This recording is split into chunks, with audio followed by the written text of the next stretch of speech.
Well, that's a good way to segue into tonight's event.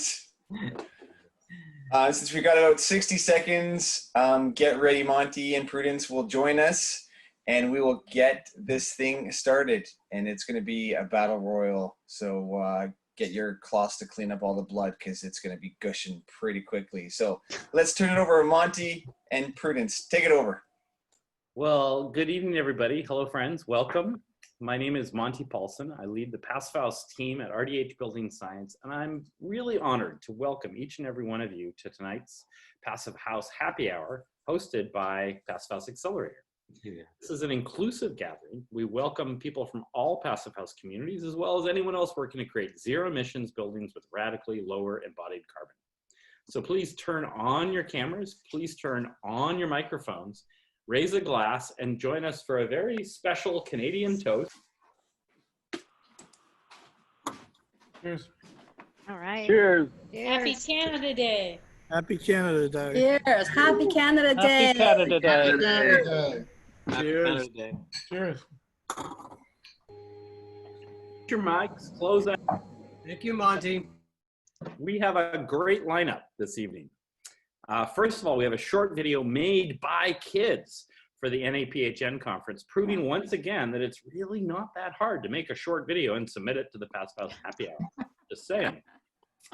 And then also from the North American Passive House Network Conference, we have a very special treat for those of you who, like me, routinely lament having been born too late for the War of 1812. So clean your muskets and ready your bayonets for Vancouver versus New York. Which is the best Passive House city? Now, please allow me to introduce my co-host in California, Prudence Ferreira. Co-host, huh? I like that. I'm Prudence Ferreira. I'm the Passive House practice lead for Morrison Hirschfield, and I'm calling in from my temporary Northern California office for the summer. I'll be camping out here. And a huge warm welcome to everyone to the 16th Global Passive House Happy Hour. If you're joining for the first time, you have come to a very special place. We are a community who adores sharing our bright ideas, our cool tools, our embarrassing mistakes, our aspirations, and our inspirations, all with the goal of building kick-ass low-carbon buildings. We're a fun and sometimes feisty bunch, pun intended, and so we recognize a little friendly competition helps us all push further and challenge ourselves. Tonight's featured guests will not only highlight some of our victories as a community, but throw down the gauntlet in terms of challenging ourselves to make even more headway. Can't wait. Our video spotlight tonight is an excerpt from Schofield Studio. They made a piece that was shown at the NAPHN conference. So if you want to see the whole thing, you need to sign up for the conference. It features a first, second, third, and fifth grader from Public School 10 in Brooklyn, New York, rocking their knowledge of Passive House principles through freestyle creative expression. Kids, Passive House, and art. What could be better? Let's check it out.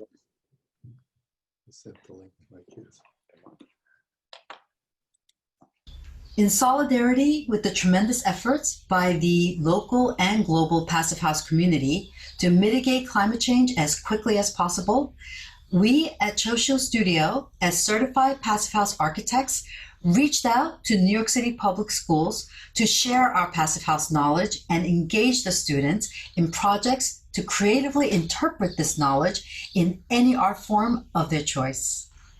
Here, participating from home during this pandemic is a group of kindergarten to fifth grade children from PS10, a public elementary school in Brooklyn, New York, who, based on our remote teaching, are each presenting their unique explorations of the Passive House principles.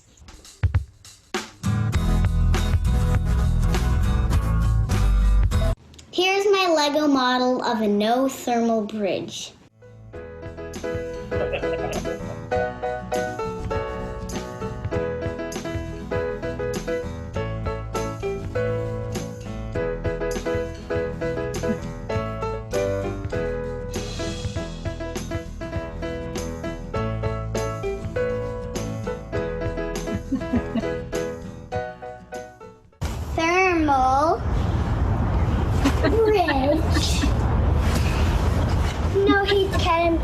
Ask me.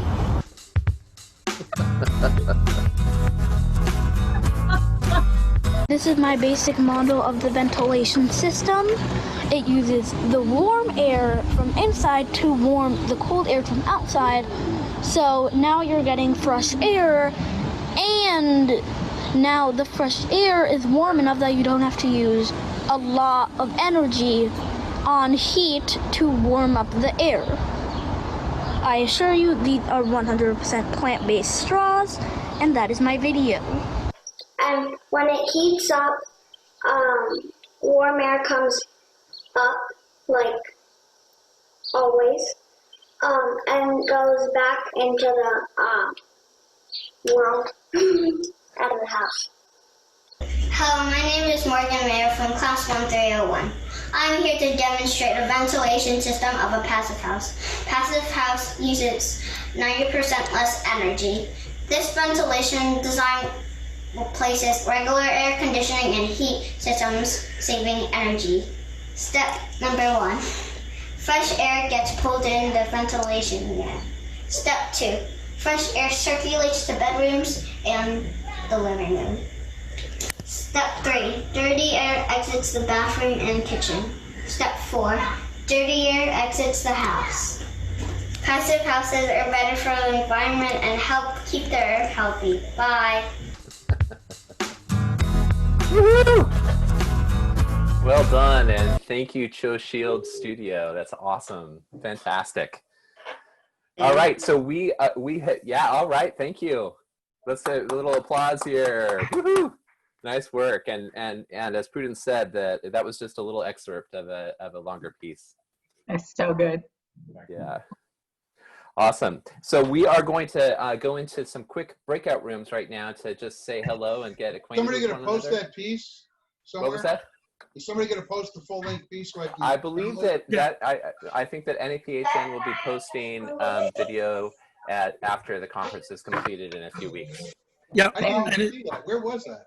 And it plays during the conference. It plays at the beginning, sometime in the middle, and at the end after the last session. If you hang out after the last session, you'll definitely see it. All right, so we're going to go into breakout sessions. These are going to be 3 minutes long. So do a rapid fire introduction of yourself, please, and then we'll be back for the main program. See you in a bit. All right, welcome back, everyone. I'm going to do a quick rundown of some announcements, and then we'll get to the battle. So at the top of the list here, we're really happy at the Accelerator to announce that NYSERDA, the New York State Energy Research and Development Authority, has become a stakeholder partner of the Accelerator. So they're supporting our work to accelerate building decarbonization in New York State and beyond. And we have a little article that describes that a little bit on the Accelerator side if you're curious. The BS and Beer Show tomorrow will be an Independence Day party, and they're doing something different this time. It's going to be all faces will be on the screen. I think similar to the happy hour today, and so there'd be a chance for lots of interaction. So check that out.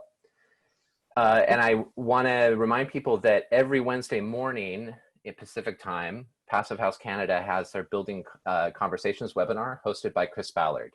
So you can go to that link there to get more information to sign up for next week's. And it's not too late to sign up for the NAPHN Passive House 2020 conference. There are still 4 afternoons out of 6 remaining, including 20 sessions that are coming up. And the sessions that have already happened are available on demand video. So there's a discount code there you can use, and you can register at naphnconference.com. And then a couple weeks from now, or a week and a half from now, on the 13th, International Passive House Association will be doing their community meetup, and it's featuring a speaker from New Zealand this time, and they'll be looking at the design journey to Passive House Premium, a client's perspective.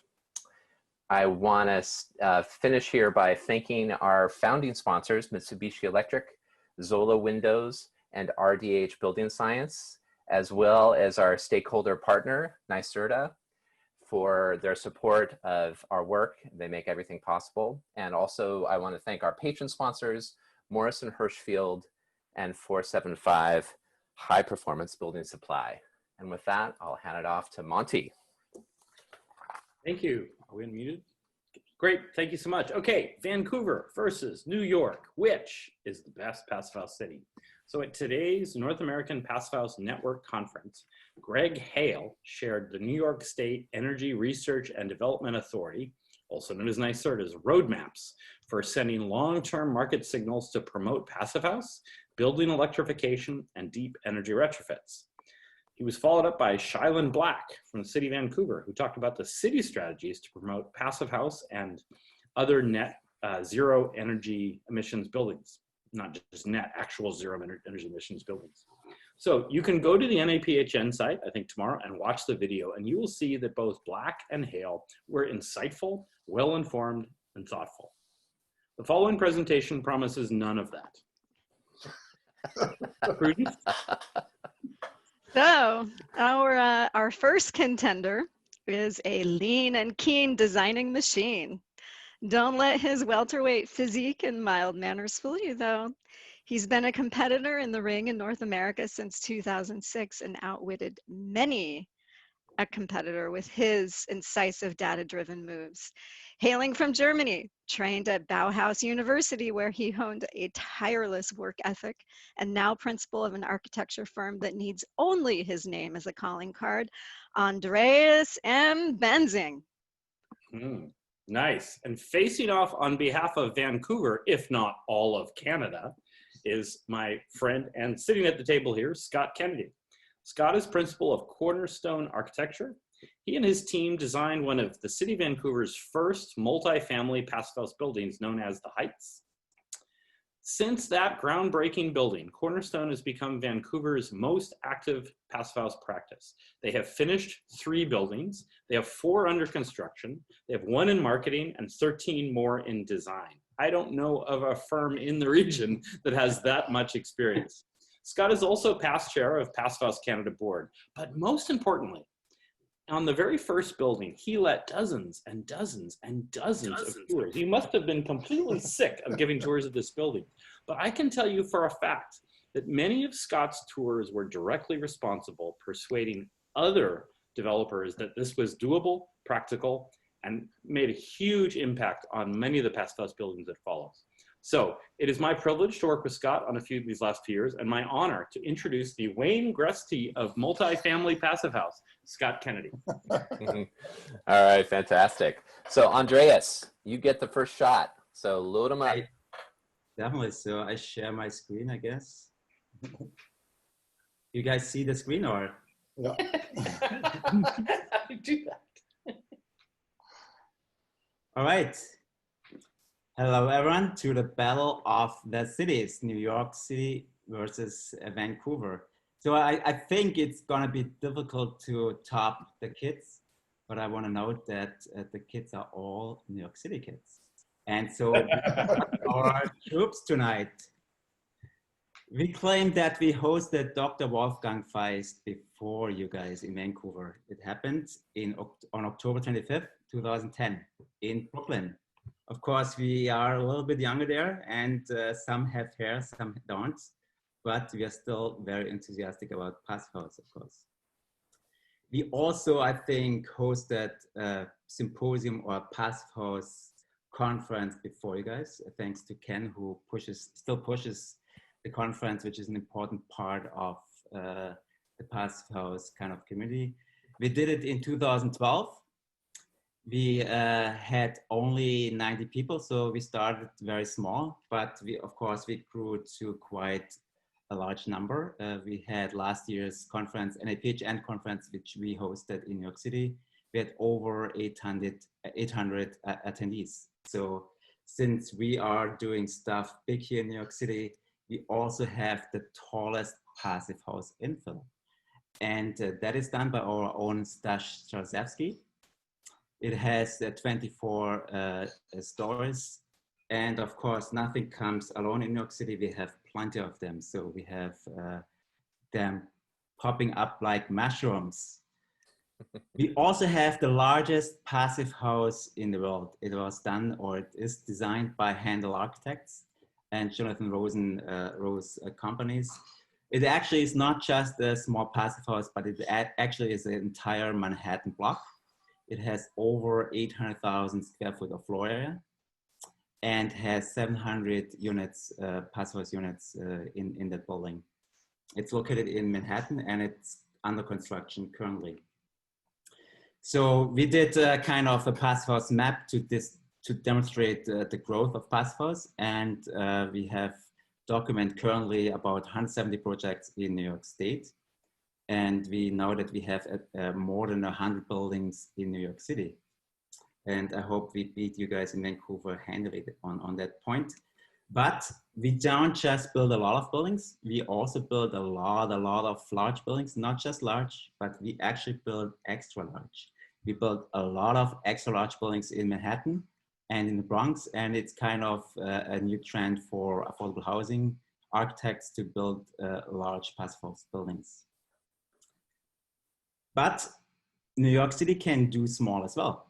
We probably built the oldest passive house compared to you guys in Vancouver. It's done by Baxter Ingui Architects.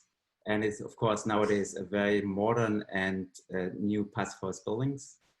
It was built in 1843, and it was done in Greek Revival style. Now, you guys in Vancouver ask yourself, what the hell is Greek Revival?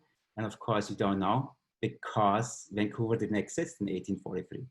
So therefore, you wouldn't really know what that is.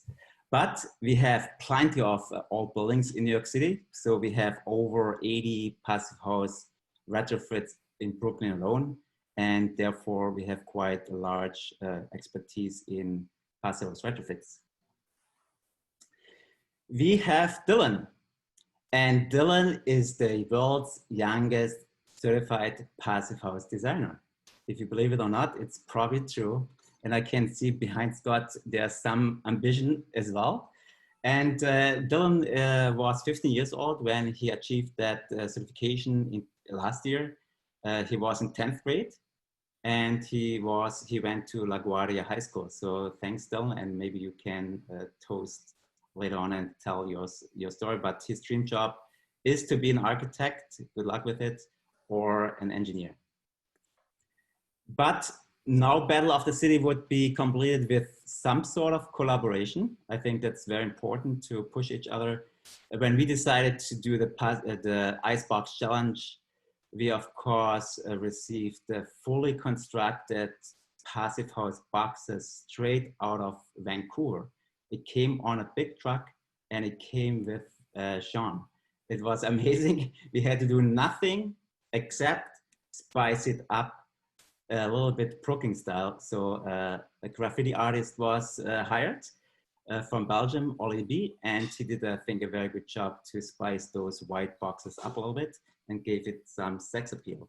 So we claim that New York City has the hottest and most colorful scene in the world, passive house in the world. And so I would like to thank everyone, and especially Vancouver, for pushing us. I think it makes sense for cities, large cities, to push each other and get to a higher ground. Thanks, guys. Nice, Andreas. All right, Scott, you are up, man. I think he has to unmute first. Mute myself. I guess he's ready. Okay, hold it now. That should be the minute now. I wanted to share the whole second here. Want to set the PowerPoint. Oh, there we go. Okay. All right, my word competitor. Vancouver accepts PHPP. Vancouver has passive house trained building inspectors. Vancouver accepts thick walls from floor area. Vancouver gives a 5% density bonus for multifamily passive houses. They now give a 16% density bonus for single family passive house and 18% for duplexes. Vancouver's mandated zero emissions for heating and hot water in residential projects 3 stories and under, and there's a subsidy for heat pumps. Vancouver has Chris Higgins, Andrea Wickham, and Shailen Black. New York City has Cornell Tech, but Vancouver has the huge BCIT High Performance Building Lab. New York City has nothing. Columbia. Now, 475 acknowledged Vancouver's leadership and set up shop in Vancouver, but they forgot Canada's bilingual. Americans are coming because Passive House is happening in Vancouver. Vancouver has certified Passive House window manufacturers. We have certifiers, and we've recruited PRUDENCE PR from the USA. We've initiated the Zero Emissions Building Exchange, and the Net Zero Challenge winners are a really great selection of projects, all coming to market soon. Passive House Canada has trained hundreds of local Vancouver architects, builders, engineers, and designers in the Passive House principles. Oh, and we have MONTE PAULSEN. Vancouver's building small passive houses. We've built large passive houses. We're building more large passive houses. Oh, and more large passive houses. And we're building tall, Starchitect designed passive houses. And the one on the left was approved last night's council meeting because it was a passive house. We're also building mass timber passive houses. And we all know who the champion of mass timber is, Sean St. Amour. Surrey, which is a suburb of Vancouver, has built a Passive House community center. Unfortunately not open because of COVID. Waiting for its official ceremony. Vancouver's building a Passive House fire hall. Vancouver architects are designing northern passive houses. The province of BC is building northern passive houses. And First Nations, or BC and First Nations, are building modular passive houses. New York architect Robert Stern had to come to Vancouver to build his first passive house. In 2010, Canada versus the USA, Canada won the gold medal. The BC Energy Step Code uses the City of Vancouver energy modeling guidelines. All new buildings in the City of Vancouver are to meet zero emissions by 2030. Vancouver builders who can't build a passive house by 2030 will just have to go build in New York City. Vancouver is Passive House. Thank you. We're sorry. And P.S. We have Dr. Bonnie Henry. Be calm, be kind, and be safe. Happy Canada Day. Nice. What a match. What a match. Wow, nice job, guys. That was truly impressive. So normally we'd take a few questions at this time, but it seems only fair to allow a New Yorker to respond for a brief rebuttal. If anyone wants to dive right in, we're going to take any New Yorker first. Lois has been pretty active in the chat. Lois, It's a bunch of malarkey is what I saw. Large passive house, large passive house. I only saw 2 at the end. We've got a bazillion. Millions and millions of square feet. We've got you chomped on the millions of square feet. And they're done by New York architects. Please. That's because you don't have anybody there that can handle it. Snap. I'm sorry. I love you guys. I'm so glad we're doing this.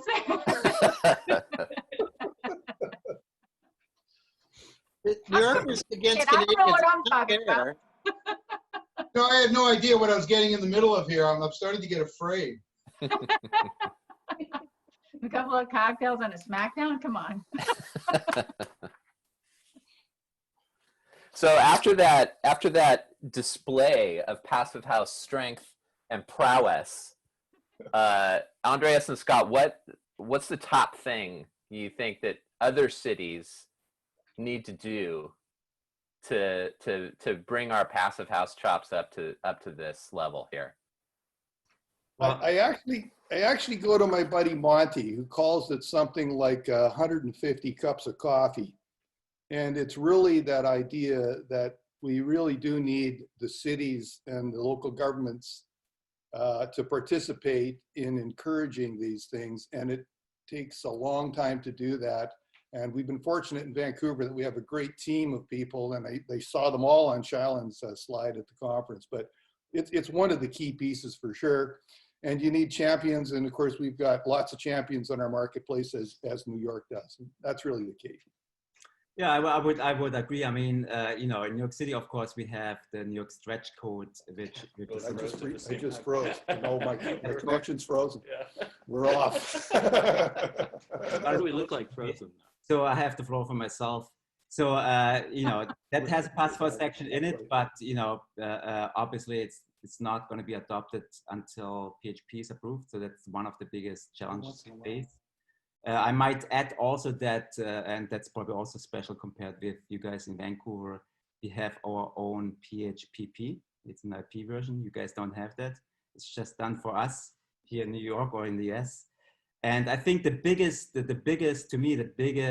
thing which pushes us forward is one, of course, a governmental kind of approval of the system, but also to me, the biggest thing I would suggest to other jurisdictions is competition. That's to me, that drives the market the most.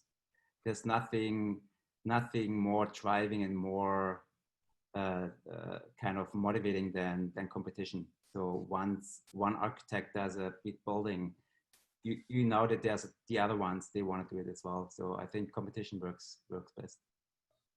Yeah, there's not a lot of questions in the queue. There's a lot of banter and things going across the border. Not sure where to take this from. Hopefully Andreas and Scott, you're not too beat up from those punches, and you can take a cloth to wipe up the blood. There's about 2 or 3 that I caught, but Prudence, you had a question to start off. Do you want to ask yours? Do you remember before all the things are flying? I was just asking, what's the square footage approximately of Passive House in New York City? What is the what? Square footage. Oh, We don't have a tally yet. we don't have a real tally yet. No. It's just because you just be like, it's so big. It's just so big that we just don't need to count because the counting numbers are so good. Dudes, as I said in the chat, we've got over 1 million buildings already. Certified, you want to know certified square footage or just Passive House projects that have been evaluated, feasibilities? What do you want to know? I think the correct word is it's huge. Yeah. It's big. So big. Millions of square feet. It's so big. Tremendous. Tremendous. Exactly. All right. Mark, while you had a question there, I'm trying to keep up, but there's just lots going on. Yeah, I wanted to know if you had a crystal ball, both cities, and you could have a next step. What do you think would make the biggest impact? What single change, or what would you like to have happen in your city, either from government or from architects or engineers? What's the biggest thing you could have if you had a crystal ball? What's the next step? What's next? What do you need? I think for New York City, it's for sure we need to have PHPP in the energy code. There's no way around it. So once that happens, I think we'll take off like a jet. You guys won't see us anymore. I can raise my hand on that one too. Andreas, you and I need to talk some more. This is a New York State issue. New York City is weird in that New York State doesn't trust it to govern itself. So getting PHPP as an approved methodology for demonstrating compliance with our energy code has to go through the New York State Department of State. We've been petitioning for that, and there's been some effort to do that. I think we just have to redouble our efforts to get that in. Unfortunately, the New York City Building Department has no resources to do any of that effort itself. So it falls to us practitioners to make our case with the State Department of State. Andreas and I have talked about this before, and we're continuing to do that. But he's absolutely right. The leaders are doing what they're doing, and we have to do workarounds to get our permits. But as in my experience in city government, lots of people say, if you don't make me do it, I'm not going to do it. A next step is going to be making it part of our own code. We've made some inroads that way, but we've still got some distance to travel. So Andreas, we need to talk some more. All right. I mean, you know, we filed application like 5 years ago. It's a long process, obviously, but it's difficult to get the Department of State moving. But we are on the ball. We are taking notice, and we hope we can get it done. Andreas, I would wish for two things in Vancouver. One, in Vancouver and BC, because we've been blessed that our energy codes are moving to 15 kilowatt hours per square meter, we have this interesting situation where our codes have embraced the big picture about Passive House, but not the 99 details that really matter. And so I think we have a decade of really hard work to work with code officials to improve our ventilation codes, our thermal bridging details in our codes, and lots of the pieces that really make Passive House work again and again. And so closing the gap between the big picture policy perception of Passive House and the nitty gritty that's actually makes buildings perform would be number one on my list. Number two on my list actually has nothing to do with Passive House. We have to get past, we have to grow past the kind of democracy by flash mob NIMBYism that pushes back against all multi-unit buildings, regardless of Passive House. And I would say, you know, the biggest struggle we have to getting buildings moving ahead is not the fact that they're Passive House. It's not the developers. It's not the constructors. It's a city that still thinks it's in the late 1800s and is going to be, you know, single family homes and little buggies.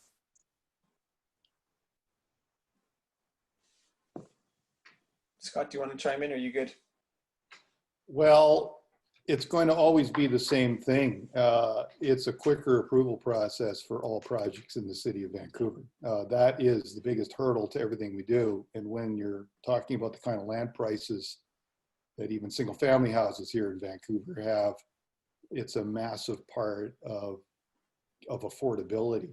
And so if we just had cleaner processes, you did see SAILEN today where they finally figured out that the formula for trying to figure out how much of a wall area is exempt from floor space based on some bizarre calculation about thermal energy use of a building is completely unworkable, and they fixed it. So kudos to them for fixing that. We still have the same problem in multifamily. And I'll tell you what is good though, that little 5% density bonus that we get for multifamily allows me to start the conversation with all of our developers, and they look at the 5% and they put it on a napkin, and you know what, that gets us a long ways given how valuable real estate is in Vancouver. Might not work in Timbuktu, but it certainly works in Vancouver. Great stuff. I know someone just made a point. Tom and Sean, thanks again for joining us today. And again, thanks for all the hard work that you and your team have done to get those cities moving ahead. We have, going back up, Tom Phillips is in the queue. Sorry, Tom Pavano, and then Andrew's up next. Tom, you had a question? Yeah, great. Thanks for the great entertainment today, as usual. And I'm waiting for the MMA round coming up where they get down and dirty. So, well, being from California, we used to pride ourselves in being leaders in energy efficiency, and that kind of has been lost. That title's been lost to places like Vancouver and New York. And so, I'm kind of envious now, but so I have to point to Vancouver and New York as good examples that California should follow. And one of those examples was the overheating supplement in the BC STEP code, which is a big step in the right direction. Because we have this big slow moving disaster of buildings that, will have a lot more heating load on them. And so I was wondering what New York has been doing in terms of codes and guidelines, because I know the Urban Green Council there several years ago was really active in that area about, maybe it's cold outside report, looking at over and under heating during power outages and so on. But just in terms of reducing GHGs, I'm curious what New York is doing in terms of looking at future climate impacts on overheating and so on. And And also as a plug, California is developing their building decarbonization plan, which will look at retrofits and new. So it's a great time for everybody to chime in there if they get a chance. Can I make a say a little bit about that to Tom? I point you to David Levine just said Local Law 97.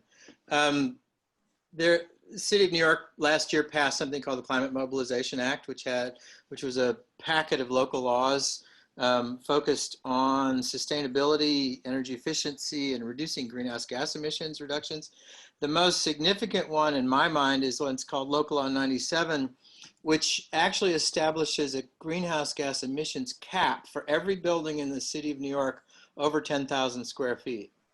And that is not a design, the paradigm shift in my mind is not that this is not a design promise anymore.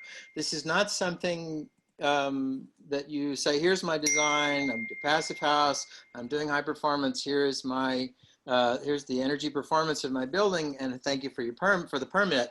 This is year over year reported, measured, actual energy consumption and greenhouse gas emissions. And every building over 10,000 square feet, starting about 2024, has a cap. Here's your budget. This is what you can, this is what your building may emit. And if you exceed that budget, here's your fine.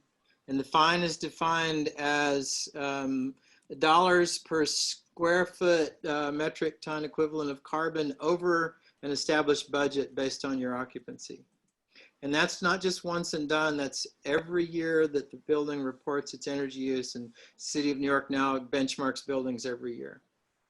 I think that's a paradigm shift. It's not a design promise anymore, and we've been really bad about follow-up and measurement over time. This is actual measured reported performance. And the fine ding for a bad citizen is going to get into the millions of dollars in a heartbeat. So are they actually using future weather data to stay ahead of the curve and avoid the fines, or what? No, it's not. It has nothing to do with weather data. It's actual energy consumption. No, but I'm saying you should be designing the building for life cycle with. I can answer that question, actually. Well, yeah, Ilana, get in there. Yeah, definitely. Yeah. So, hi everyone. Nice to see all these faces I haven't seen in a while. Hi. So, what's that? I feel like I'm stuck in the middle here because I'm in Vancouver, but you know, I'm been in New York for so long, so I'm all torn. But anyway, New York City has published version 3 of their climate resiliency design guidelines, in which they have recommendations, projections, basically recommended projections for climate, I guess, temperature increases and precipitation and flood. And so you can look those up online, and those are what's recommended. It's not yet mandated, but the idea is it's, and Tom, correct me if I'm wrong, the idea is it's being required for city-owned buildings, and with the aspiration that it eventually will be mandated. It's still aspirational. It's still a best practices policy for city projects. It's actually not mandated just yet. The direction is to make those provisions code within the next 1 or 2 cycles. The City of New York updates its construction codes every 3 years. It updates its energy code, which is a standalone code, every 3 years also. So we're moving in that direction. Back to Tom's question, specifically the targets or the budget, permissible emissions per gross square foot of building area they're not a finite, they're not a fixed quantity. Those will evolve over time also. So the screws are going to get tightened every 5 years, according to Local Law 97. So, and by the time we get to 2050, it's net zero for everybody, period. And just to also chime in regarding the New York City Stretch Energy Code, that to make sure that these policies are these laws are actually implemented and to comply with, they also added the feature of monitoring systems for all the fuels that are being used in the buildings. So that really helps to kind of make sure that these caps will actually be complied with. So it's yeah. And notice that this is, the city has had benchmarking of buildings for buildings over a certain size in place since 2011. And we're still figuring out what the actual reporting mechanism will be to the Department of Buildings, but it's based on your benchmarking data. So we've already been tracking what buildings consume in terms of energy, and that's all sources. Local Law 97 has a calculus that converts that energy consumption from all fuel sources to a GHG emissions equivalent, and there's your cap. First reporting period is 2024. By 25th, and then every 5 years that the screws get tightened, the budget gets reduced until we are at net zero by 2050. And that's for everybody, so, screw it. It's agnostic also. The law basically is agnostic on how you get there, but you have to get there, or you're going to pay through the nose.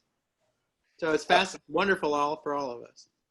Tom, I love the answer, and I loved how you had the cavalry come in to help you out. I tell you, I think there's definitely some puncher flowing, but again, love what you guys are up to. It's fantastic stuff. So well, listen, I've said this to you. I've said it to everybody probably on this thing. New York steals from the best. We're proud of that. We're all here together. We all are learning from each other. Who's doing something? Who figured something out? Damn it, let's do this. We're all grateful for all of us being here, fighting a good fight and trying to figure out the hard stuff. And we all give, always give credit where credit is due. We're all saying, isn't this cool? Yeah. And we still have some distance to travel. No, we definitely do. Great stuff. Andrew, I know you had a question a few minutes ago. Do you remember it? Oh. Yeah, hey, I wanted to get a little nostalgic because I miss hanging out with the Canadians during this conference season. So, Scott, miss you, man. So I hope you're doing good. Monty and everybody else.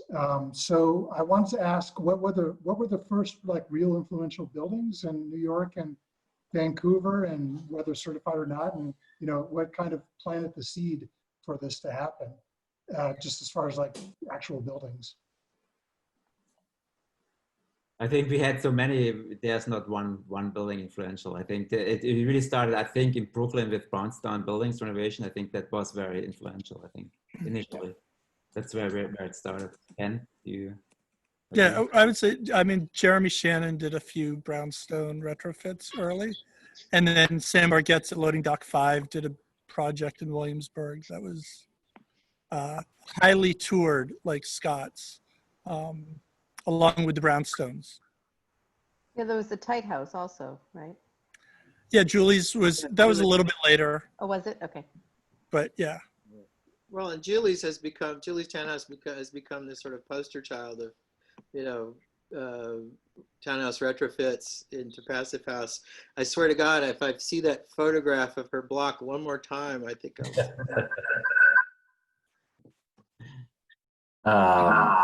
I love Julie, and it's I'm glad we have that to point to and go, see. Well, I for one saw Mike Inouye's townhouse in Brooklyn. I was a little later coming to the party, but to go to a construction site and see the quality of construction and design was so inspiring. So here in Vancouver, we owe a huge debt of gratitude to the Austrians, of all folks. Back in about 2007, 2008, our provincial leaders were parading around Europe promising the greenest Olympics ever. And they had all these blown up green claims about the 2010 Winter Games. And they were making a presentation in, I think it was Vienna, and some Austrian Passive House people kind of looked at each other and said, hold my Hefeweizen, and built and prefabbed in Austria a television studio for the Austrian National Broadcast Company to broadcast the 2010 Winter Games. The whole idea was it would be like an infomercial. In between the ski races, they'd show you the HRV or the triple pane windows or some other feature of the thing. But it was originally the Austria House, and it's now the Lost Lake Passive House. It was certified. It's in Whistler. And it came along at exactly the right moment, just when, and also in 2009, we'd elected a new city council that was determined to be the greenest city in the world and was open to ideas. And so just at the moment we had a political sea change, interested in new technologies, interested in reducing carbon emissions, we had this wonderful little 2,000 square foot pilot project in Whistler that made Passive House look easy. So huge toast to the Austrians for giving us the demonstration project that really kicked things off here. For those that are looking for what it is, look behind me. That is this amazing structure in Whistler. It's just, yeah. Okay, Tim, you are up. Hi. You kind of discussed it, but given the fact that I'm Canadian and 2 hours from New York City, how is it that Vancouver, from a political policy perspective, has been able to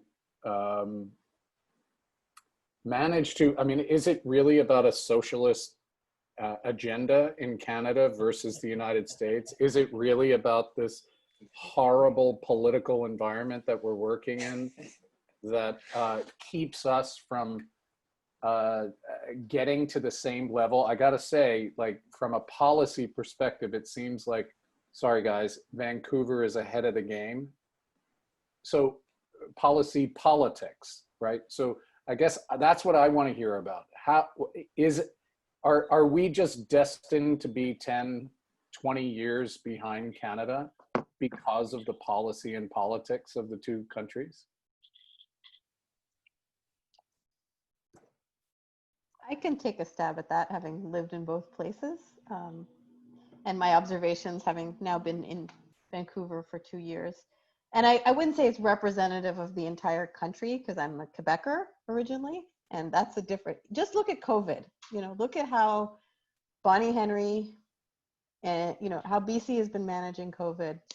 And I think there's just a cultural construct here, or cultural, a culture here that is, I don't think it's a socialist thing necessarily, but it's just much more about, you know, community and, you know, the public good, perhaps.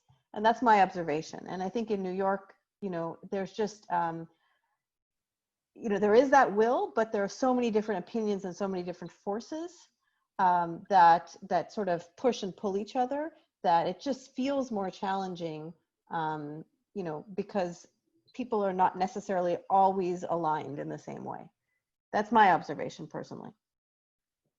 Yeah. Can I make a stab at this?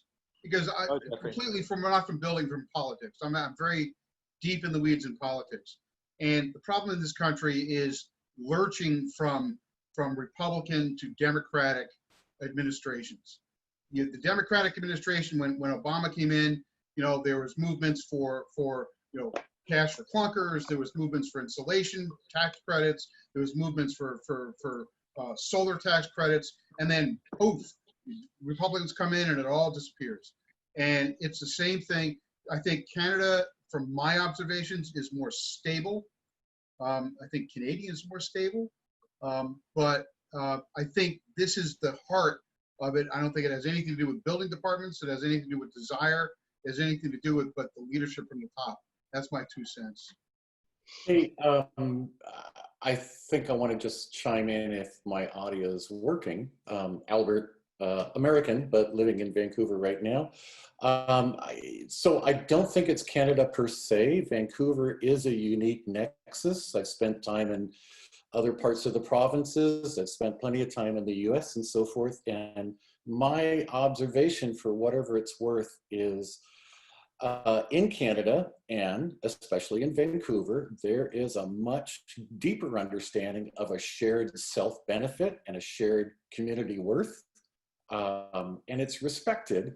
And then when you combine that with the awesome environmental nature that's abundantly around and so forth, and then place that with this this sensibility of, okay, maybe it's not the perfect thing, but we're all going to do something together.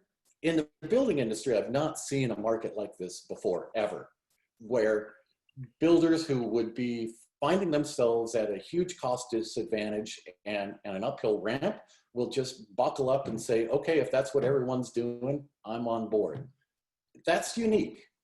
And so credit to Canada, but especially credit to Vancouver and the people who work to create that environment and help to keep that environment going. Monty or Scott, do you guys want to chime in of how lucky we are or how good we are and how we just beat New York? Oh, I just think that there's certainly a difference in attitude, a little more cooperative attitude. It goes back to the prairies in Saskatchewan when the cooperative nature of the farms and living in a harsh climate. Vancouver's, I think, benefiting from the people that lived in the harsh climate and coming to Vancouver into a mild climate, but still having that cooperative attitude, how you survive. So certainly my office, there's an awful lot of prairie people and German people and Japanese and Swiss and from down south, you know, Colombia. We have an amazing diversity, China in Vancouver, and it's brought a lot of richness to the culture. And I hope that other cultures are benefiting from that. Yeah. I'd agree with an awful lot of what was said. I thought Ileana said it really well. I would add just two little kind of historical footnotes. One, you know how some cities are like football cities or baseball cities, and people talk about that at a party if they don't know what else to talk about? Vancouver is a real estate city. This place was founded as a real estate scam by railroad barons from the very beginning, and kind of everybody's into real estate to a degree that is at times a little creepy. But that does allow a broader discussion of trends like Passive House. People just at the corner party, you go to a cocktail party at your friends and they've heard about Passive House, they're talking about it, they have views, they may know nothing about it, but they have strong opinions for or against it. So it's a fertile city for all real estate and development ideas, good and bad. And the second thing I would note is we owe a huge debt of gratitude to the people in LEED, the people in the International Building Futures Challenge.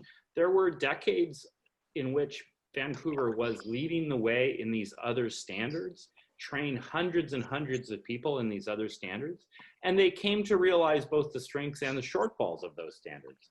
And so when Passive House came, there was a large group of people who were kind of ready, willing to, and they got it right from the beginning, right from the first get. They're like, right, this is what we were looking for. These are the droids we were looking for.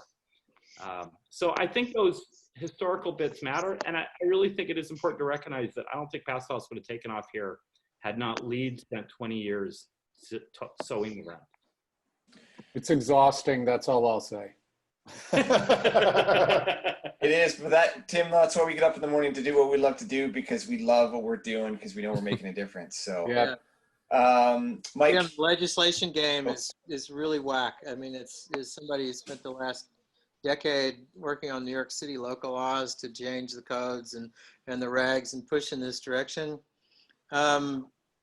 The agendas, sometimes we had no idea what's leading something. It could have nothing, you know, a local law that's aiming in the right direction could get completely derailed, and we might, those of us who are working on drafting it may have no idea what was behind it. Interestingly enough, it just seems like pushing a rock up a hill. And then all of a sudden there's so much momentum behind it. It's like, whoa, how are we going to catch up? We got so much we have to comply with now when we thought we weren't going to get anything. Now, how are we going to do it? We went from, you know, promoting, you know, like the first North American Passive House conference I went to was like, this is really great. We need to tell people about this. And the next year it was, this is really great. We need to tell more people about this. And the next year it was like, how are we going to make this bigger? And the year after that it was like, holy crap, it's the law. Mm-hmm. How are we going to do this? How are we going to comply with this? So it's fits and starts. Yes, it's not smooth. Yes, we have lots that we still need to do. It isn't code yet. I believe it will be within the next half a decade or a decade at the max. It stuns me how fast we've gotten as far as we've gotten in New York City, particularly bringing this to requirements. I mean, you know, Ken and I and Michael Nguyen and I have talked about this. There was a guy who was in the mayor's office when I started there who said, hey, you're an architect. Why aren't you doing Passive House? And in my mind, I was thinking, man, that's really fringy, you know? And that was in 2011. And by 2016, the city's own buildings have to be either 50% better than their benchmarked data, or 50% better than ASHRAE 90.1, or 32 kBTU per square foot per year for new, or 42 for retrofit. And that's for, you know, and now we've got local law 97 that says, put up or shut up. I mean, I think the biggest difference that I've been seeing, and I've been seeing it for a little while in New York, but really in the last year or two, and definitely in the last 3 months, is people didn't always know to ask the questions. People have heard me say this before. They don't know to ask, can I have a healthy building, or can I have a sealed building from bugs and dust, or can I have fresh air 24/7 in my house? They don't know that those things are possible, so they don't know to ask the question. And I think what I'm seeing is enough people are knowing to ask the question now. They've been to developer buildings where they're offering a passive house. So they're wondering in the next building, well, why isn't it that? I've gotten calls from 2 or 3 clients during COVID. Hey, how do I get a passive house? Hey, my budget's this, but can I still get a passive house? I think there's a massive, massive shift, not having to do with codes, but just letting people know it exists. And it's just spreading quickly once they've been in their friend's house or someone else's building, or they've been through a tour, and they know to ask the question now. And the question is, why can't I have that in my house? And I think once you get that kind of that market transformation and people know what to ask for, and they'll start to demand it, they won't want to live without it. And I'm seeing a huge, huge push. The calls we're getting, everybody's asking, how do we get that? And I wasn't getting that last year or the year before. So I think, and I'm sure that's happening in Vancouver and other cities as well, but it's definitely happening in New York. And just a follow-up a little bit to Michael's comment is that I have to remind people that codes are for bringing up the bottom, not pushing the envelope. You know, codes are for bringing along those that are disinclined to do anything.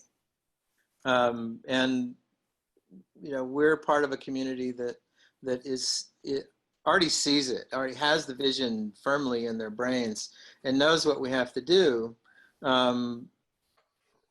The challenge for regulators is to, without ending up with their heads on pikes, bring up the bottom in a substantial way that's within, you know, at least waving distance of the pressing of the envelope. It's a challenge. It's a weird game. I frankly love it and hope I'm still in it. No, Tom, we're all in it together. Okay, we just want to check in with Zach to wrap up the happy hour. So Zach, yeah, can you do that? Yeah, we'll absolutely. Come back to carry it on. Yeah, thank you. And I would just want to say that we're in a very dynamic time in the U.S. in terms of politics, as we all know, and what's going on with Black Lives Matter and all sorts of other stuff. So like the Depression, like the late 60s and all that was going on, we're at a moment where we don't know what is possible. And huge change happened after the Depression and after the late 60s that really was a step jump of progress. So I think that, who knows, but that may be in our future. Okay, so also in our future, next week, next week's Global Passive House Happy Hour will feature Stacy Smedley, who is the Director of Sustainability for Skanska USA, a huge construction firm. She's also the Executive Director of a new organization called Building Transparency, and she is the driving force behind the Embodied Carbon in Construction Calculator, or EC3. So she's a total powerhouse and a great presenter. She'll be presenting next week about embodied carbon in buildings and what it all means for Passive House. So please join us for that. And with that, I'll pass it over to Monty and Prudence and Sean. All right. Well, thank you everyone for a wonderful and fun session. I hope that everyone has gotten their competitive edge up and going to push things forward. Our presenters were fantastic. I look forward to more matches with more cities. Monty, what do you have to say? I was going to say New York currently does have the youngest Passive House consultant, but Galen's thinking about it, and he's only 12, so we might go after that. Right? Yeah, I saw it. Yeah. Anyway, it's wonderful to see everybody. The truth is, I'm a little sad I'm not in New York this week for New York Passive House. I've loved the conferences. I've loved what I've learned there. All the friends I've met there. We've all benefited from learning from each other's successes and learning even more from each other's mistakes. I look forward to getting back to it once things settle down again. Thank you, everyone. If you have to leave, we will let you go. But as you can tell from today with what was happening in the chatter, what great discussions, and again, what great cities that have come together with the various teams and all the efforts to push their cities to push the envelope with Passive House. And is there a winner? No, they're both leaders in their own regard, and we recognize them above them all. So if you can just take your belt, and you just both get the belt tonight, because you guys are Passive House awesomeness.